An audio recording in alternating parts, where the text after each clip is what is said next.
Ja bih hteo drugovi i drugarice.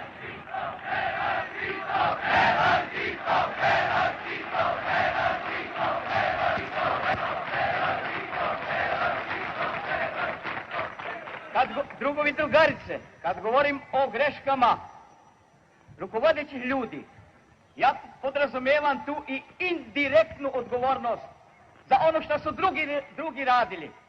Jer i komunisti moraju biti odgovorni za sve i sada poslije rata u izgradnji socijalizma.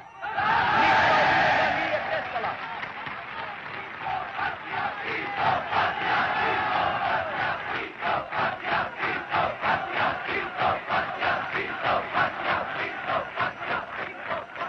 Bilo je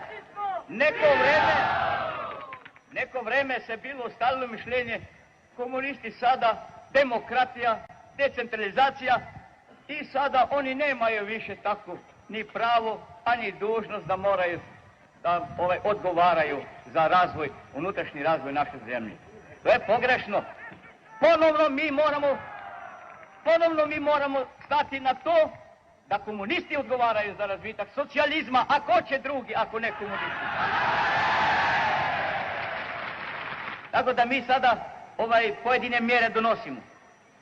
No, nisu dosta samo mjere.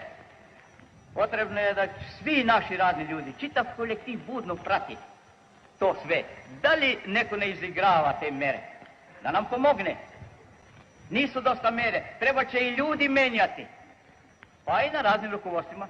Dobro, nije se pokazao ili dosta sposoban ili je progledao i tako da treba menjati nove ljude. To je, znate, potrebno u jednom tako dinamičkom društvenom razvoju kao što je naš socijalistički razvoj Jugoslavije.